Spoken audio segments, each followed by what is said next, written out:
ओम पूर्णमदः पूर्णमिदं पूर्णात् पूर्णमुदच्यते पूर्णस्य पूर्णमादाय पूर्णमेवावशिष्यते. So welcome to our Saturday morning session. We are on our journey of Kathopanishad. Today we will take up mantras from 20 to 25. We already saw that Agni Vidya, which was renamed as Nachiketa Vidya, can already give us a much better life in Swarg. That is the path to Swarg. And we analyzed, the Agni Vidya in some detail in our last session. Because this Agni Vidya has not been fully explained in Upanishads. So we thought it would be appropriate to meditate on it and understand it better.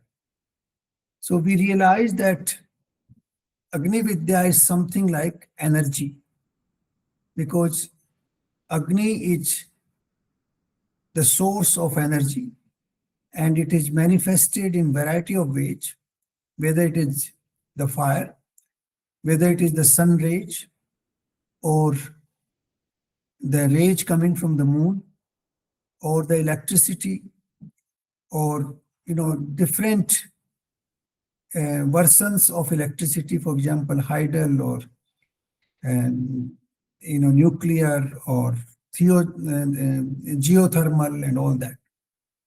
And how we have been able to harness this Agni Vidya for betterment of human life here in this world. So this we analyzed, and this is what was told by Yamraj to Nachiketa, that Agni Vidya could be used, could be utilized to reach the Swarglok, where there is no limitation of age. You don't age in the sense you don't become old, you don't feel hungry, you don't feel thirsty, you don't feel tired, and you can remain all the time in a peaceful way. But the only problem there is that once you are there and your tenure in Swarg is over, then you have to come back to Mrityu Lok, that is the earth, and you have to face the same, ups and downs on this earth. So this was the second part. This is all to do with material life. The first part, the first boon he sought was, well-being of his father and his family. That was also material life. And then the second part was material life at a higher level. Now he is raising the debate to a new level. And this is what we will try to understand. We will take the mantra number 20 first. Yayam prete vichikitsa manushya yasya yati ke nayam sthiti cheke. Now this is the fundamental question. We saw in Mundak Upanishad, the question was that what is that one thing by knowing which everything else is known? That is what Sonak Rishi asked Angira Rishi. Here, this is the question for this Upanishad. The question is that the people have doubt that after the death of the body, does something survive? Is there something called Atma? If so, does it survive after the death? So this is one of the most fundamental questions which humans have been asking for since times immemorial. For example, look at the theory of Charles Darwin or the scientific theories in general. They do not believe in the concept of Atma.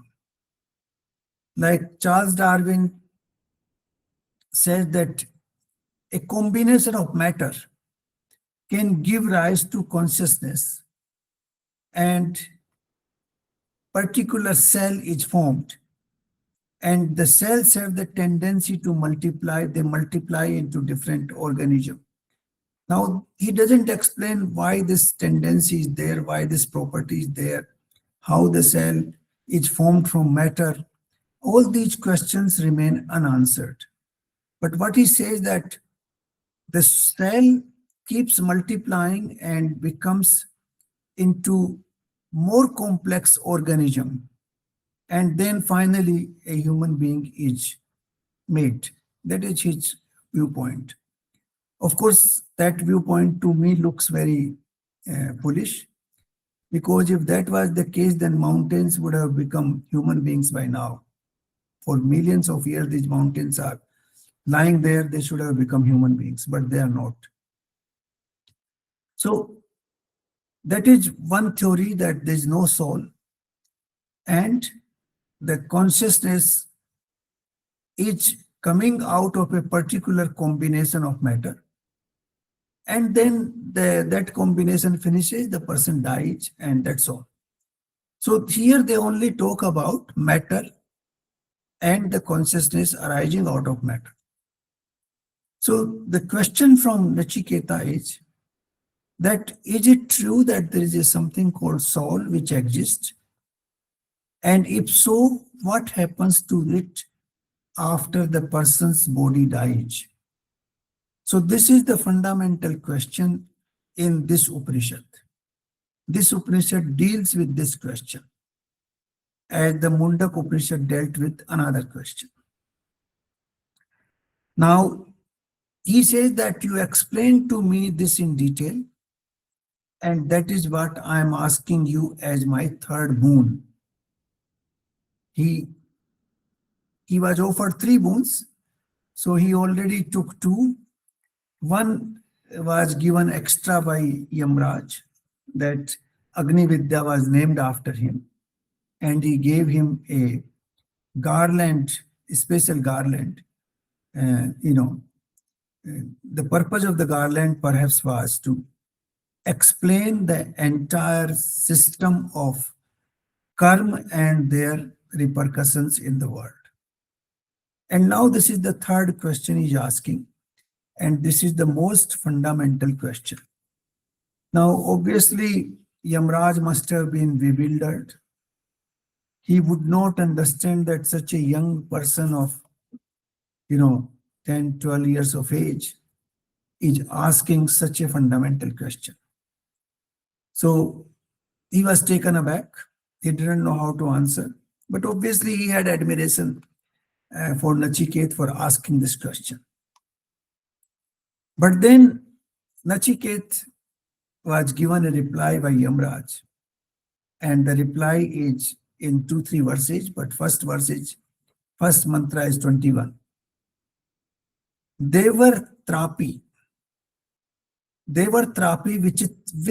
vichikit sampura yehi suvigaya marnu dharma.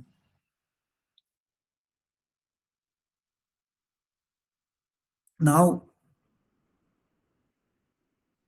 what Yamraj is saying, that even the Devtas, Devar trapi, even the Devtas could not understand this concept. You are a young guy, you are asking me this. They even have doubt about this.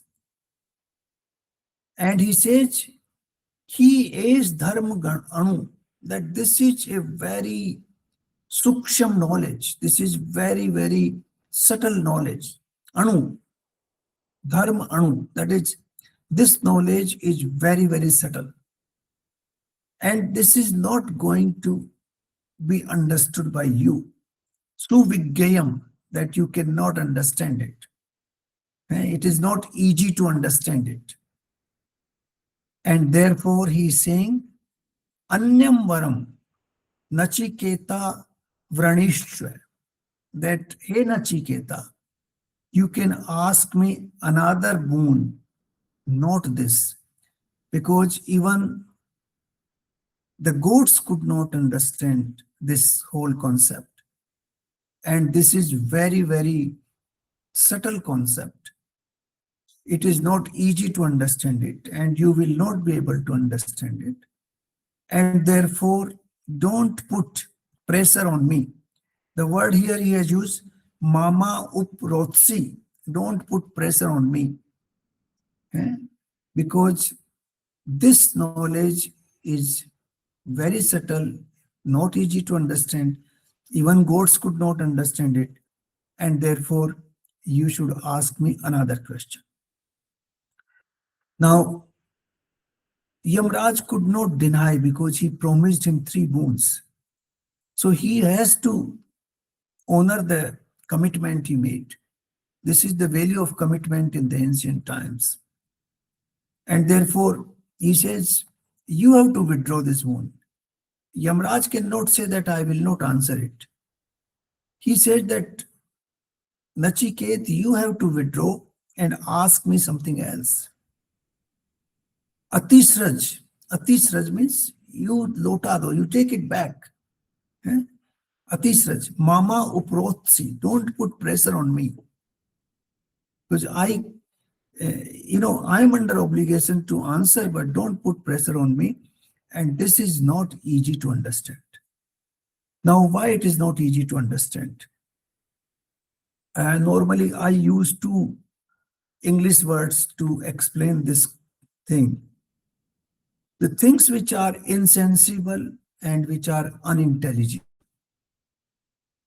Insensible means the things which you cannot understand with your 5 senses of perception.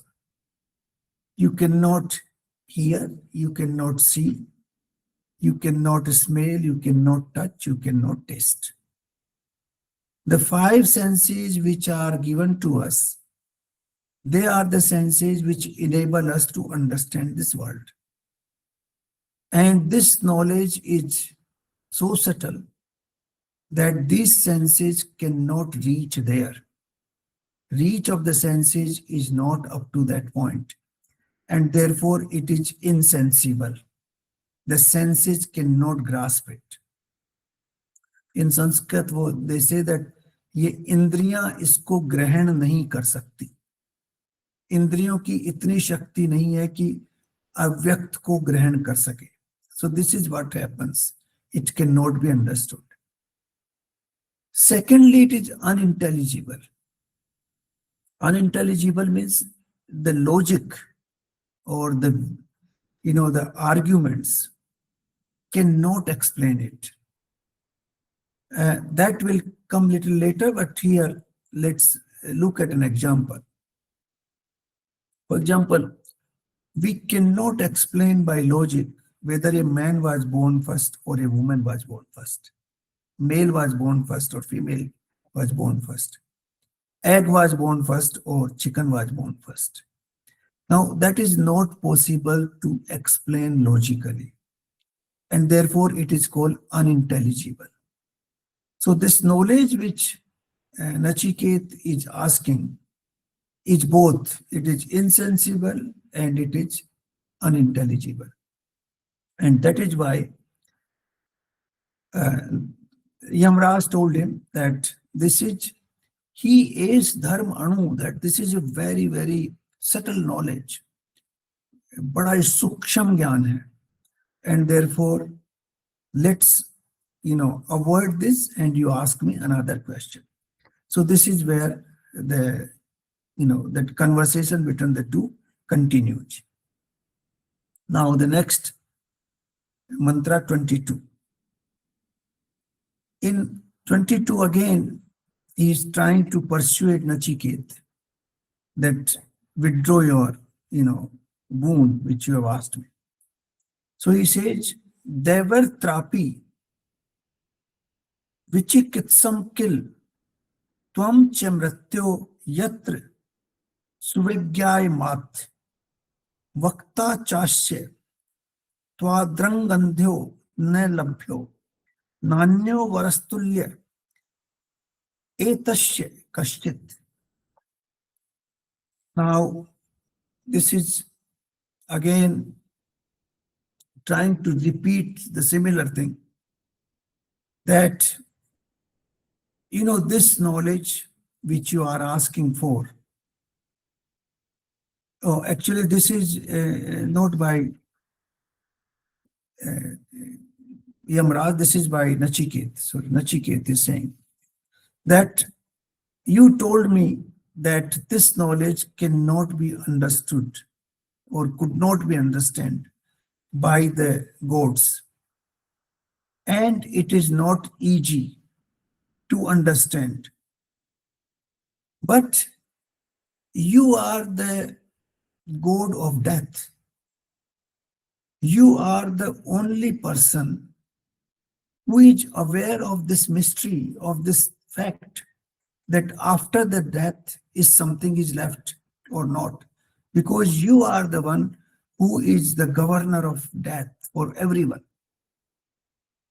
And since you have that knowledge, there cannot be anyone better than you to explain this knowledge.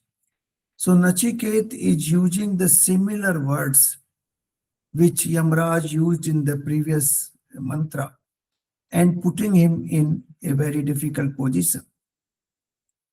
He said that, yes, I understand that the gods also could not understand it. But you are the only one who can tell this knowledge. Nobody else can tell. Because you are the god of death. So once my body dies or somebody's body dies, is something left behind? If not, then what happens? How this consciousness comes into the body? So this question, he says, nobody else can answer. And therefore, I will stick to my question. He says, etasya tulle anya kaschit vara, that nobody can have this kind of competence to answer this question. And therefore, please respond to my question and give me this boon. So he continued to insist on the boon which he asked. Then, in the next two verses, Yamraj is trying to tempt him. He's asking him that you can ask me anything else. So he's saying, Satayus, 100 years of age. Putra Potran, you can ask me number of sons and grandchildren. Bahun Pasun, you can take a large number of animals. Hasti Hiranya Swan, that you can take elephants, Hiran, the deers, you can take horses, whatever number of animals you want, you can take them. And then he says, Bumir, you can ask me a large, a large quantity of land, I mean a large area of land. And I can give you all that. Swayam cha jeev sharto yavaddi achasi. But whatever life you want to live, 100 years, 1,000 years, 5,000 years, you can ask me that life. You can ask me for whatever number of children and grandchildren you want to have. Whatever kind of, animals you want. And then he says, even the swarm, the gold, whatever quantity of gold you want, you can ask me for that. The number of horses you can take from me. And you can take a large piece of land, a huge, Bhume Mahat Ayatan, Bhume Mahat Ayatan, भूमि जो बहुत बड़ी आयतन की हो, बहुत large, piece of land, you can ask me. And whatever age you want for yourself, you can ask me. So this is what the temptation of the world is very, very important. And then he is giving more temptation to him in the next mantra. Et et lutyam yati manasya varam prashin vittam chirjivikam cha mahabhumo nachiketatsu medhi kamnam tva kam bhajam karomi.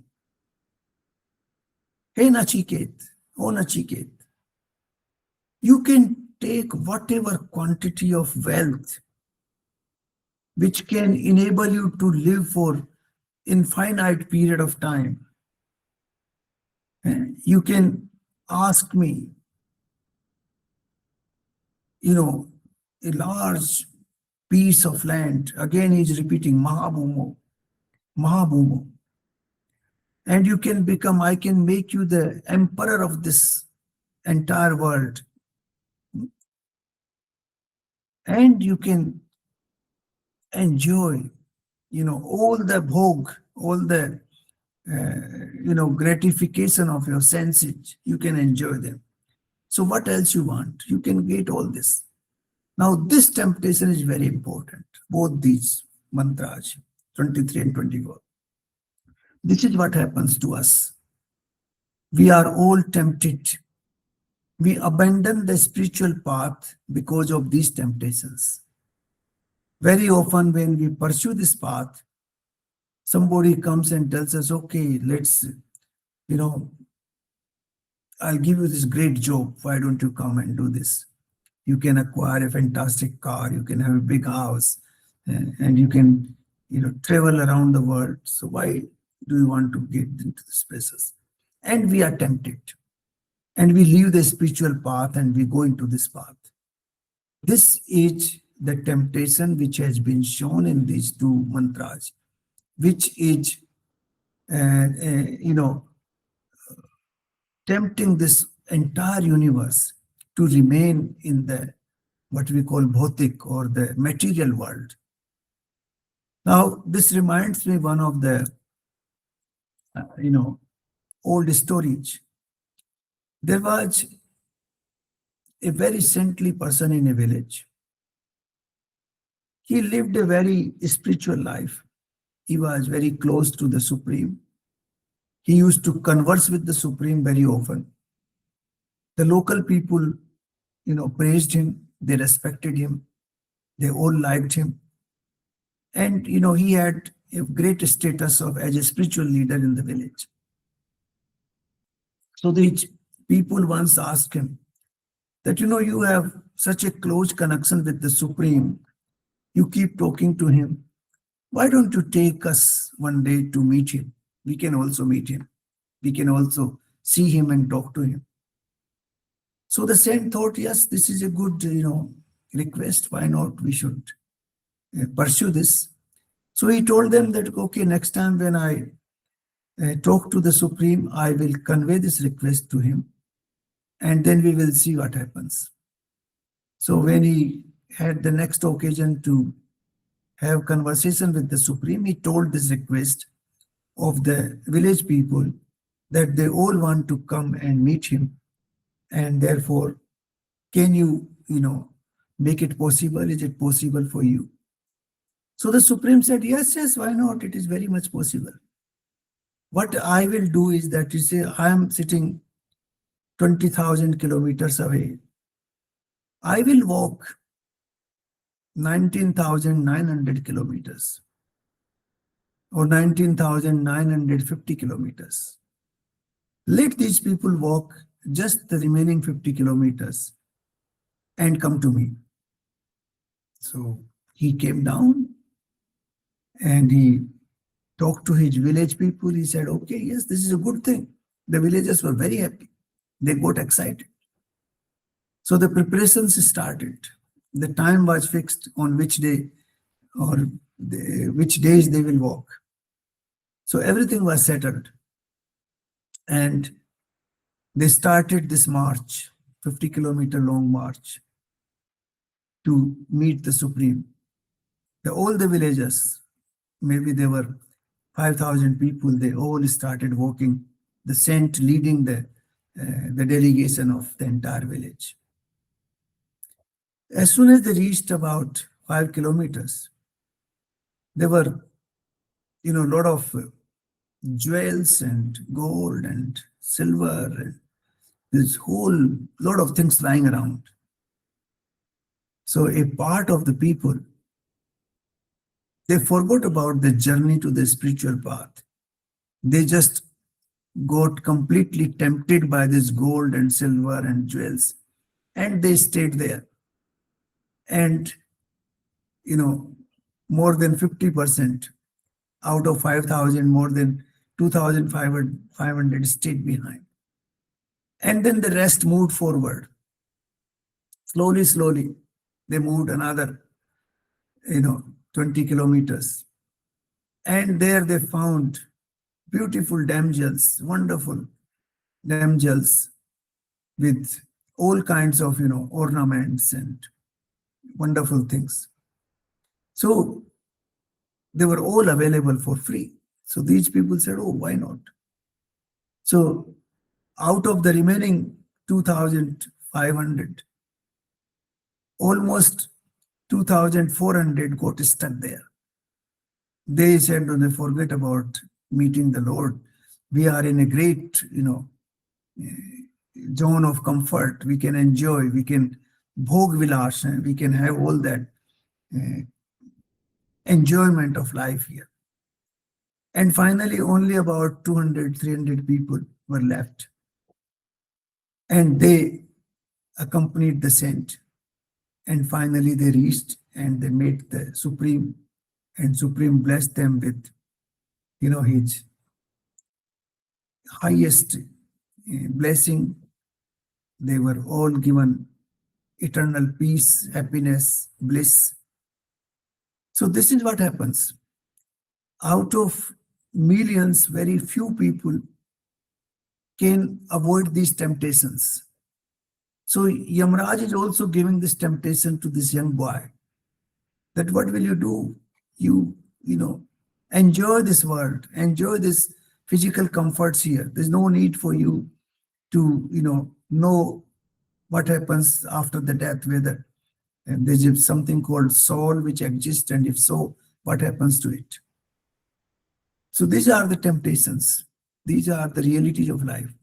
We all remain under the spell of these temptations in our life, and we are unable to pursue the spiritual path precisely because of that.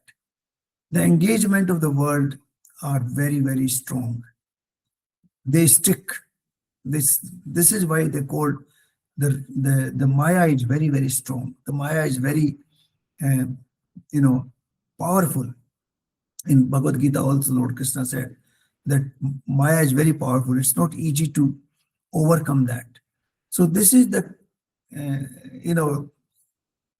entire temptation of Maya. This is the highest temptation which has been given to Nachiketa. And this purpose of these two, mantras is that you have to overcome all these temptations if you want to follow the spiritual path.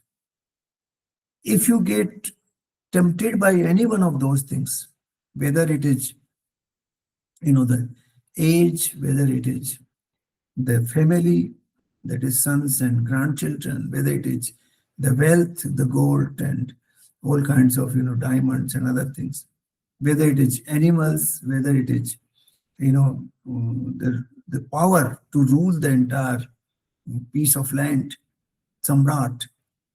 So the wealth, the reputation, the sense,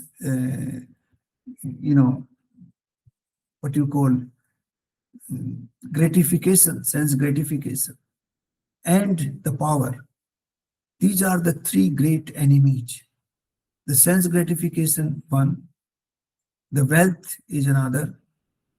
The power, position of power is another. And you can add the family is another one. All these attachments are the one which keep distracting us from the spiritual path. And that is what perhaps Yamraj wanted to test him, whether he is fit to be given this knowledge or not. Maybe that was the purpose. Maybe he thought that he will leave the spiritual path because of these temptations. So perhaps I think, in my view, it was naturally uh, a test for Nachiketa, whether he will be tempted or whether he will not be tempted. And if he's tempted, then obviously he's not fit for that knowledge. So this is what happened up to this point, up to verse number or mantra number 24. And then 25. Again, since Nachiketa was not deterred, he was adamant, then Yamraj gave him another offer. Ye kama durlabha mrittar loke. Ye kama means all these, kamna, all these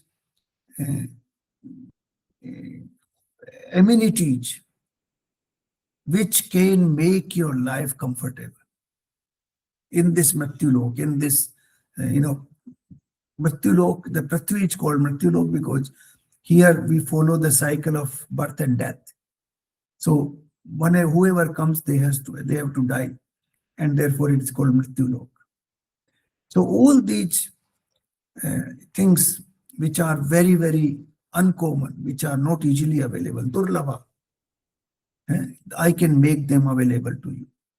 Sarvan kama achand prarthyasva. Whatever desires you have, sarvan kama, whatever desire, all the desires, I can fulfill. Whatever you want, you can ask.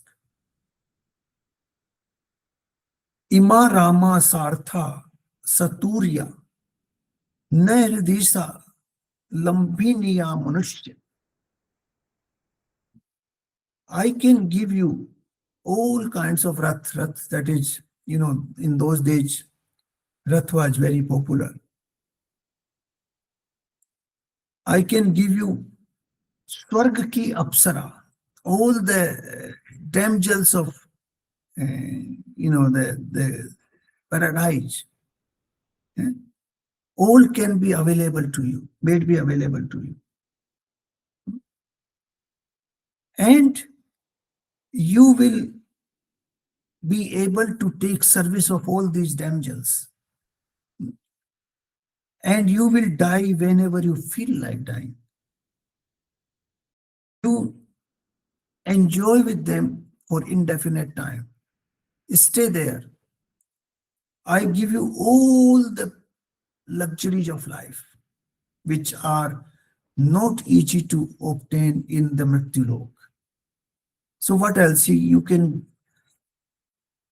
has offered him kingdom, he has offered him wealth, he has offered him damsels, he has offered him, everything else. It is not specified here, but everything, whatever desire, he says, whatever desires you have, kama icchandata, whatever desire you have, I'm ready to fulfill that. You can ask that. So this is the final temptation in 3 stages, in 3 different mantras. Nachiketa has tried to tempt, Yamraj has tried to tempt Nachiketa so that he abandons the path of spiritual knowledge. Now, this is not because he didn't want to give him that knowledge. It is because he wanted to test his willpower.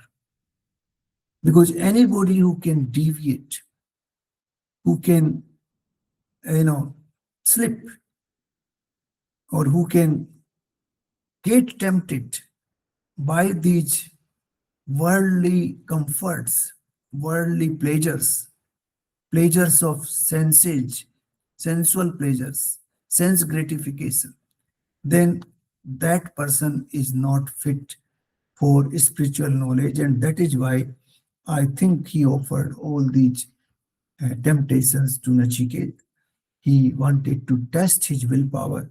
He wanted to test his will was iron will or not, or whether he is fit candidate to get the spiritual knowledge or not.